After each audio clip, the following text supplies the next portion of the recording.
وصل على رسوله الكريم اما بعد فاعوذ باللہ من الشیطان الرجیم بسم اللہ الرحمن الرحیم.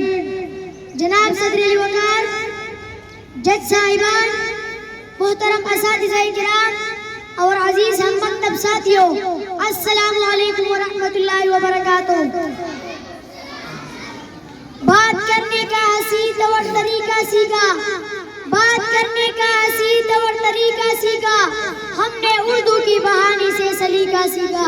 سلیقے سے ہواؤں میں جو خوشبو گھول سکتے ہیں، سلیقے سے ہواؤں میں جو خوشبو گھول سکتے ہیں، ابھی کچھ لوگ باقی ہے جو اردو بول سکتے ہیں. میرے آج کی تقریر کا عنوان ہے قومی زبان اردو. اردو ترکی زبان کا لفظ ہے، اس کی معنی لشکر، سپاہی، خیمہ وغیرہ ہے. اردو زبان دنیا کی ممتاز ترین زبانوں میں سے ایک زبان ہے. اس کا اندازہ آپ اس سے لگا سکتے ہیں کہ دنیا میں بولی جانے والی چوتھی بڑی زبان اردو ہے. یہ زبان عربی، فارسی اور ہندی کے آمیزش سے وجود میں آئی ہے. اردو زبان ہماری پہچان، ہماری تہذیب و ثقافت کے انعکاس ہے اور ہمیں یہ پار حاصل ہے کہ یہ خوبصورت اور میٹھی زبان ہماری قومی زبان ہے. یہ ہماری ملک کی 4 صوبوں کا رابطے کا ذریعہ بنی ہے. اردو ادب میں نثر نگاری، شاعری، ڈرامہ نگاری کے علاوہ یہ زبان معاشرتی احساسات و جذبات میں ترجمانی کمال کا درجہ رکھتی ہے. اس لشکری زبان کے عظمت نہ پوچھئے، اس لشکری زبان کے عظمت نہ پوچھئے، عظمت تو نشان ہے اردو زبان کا. اردو جسے کہتے ہیں تہذیب کا چشمہ ہے، اردو جسے کہتے ہیں تہذیب کا چشمہ ہے، وہ شخص مہذب ہے جس کو یہ زبان آئی. جناب صدر قائد اعظم محمد علی جناح رحمۃ اللہ علیہ نے اردو کو پاکستان کی قومی اور سرکاری زبان قرار دیا تھا. کچھ وجوہات کی بنا پر یہ سرکاری زبان تو نہ بن سکی، لیکن قومی زبان کا درجہ اردو کو ہی حاصل ہے. 25 فروری 1948 میں قومی زبان کا دن قرار دیا گیا ہے.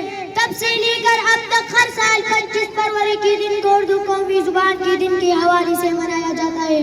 جناب صدر، کسی شاعر نے کیا خوب فرمایا ہے، میری باتوں میں خوشبو نہیں ہوتی، میری باتوں میں خوشبو نہیں ہوتی اگر میری زبان اردو نہیں ہوتی. سب زبانوں کی جان ہے اردو، سب زبانوں کی جان ہے اردو.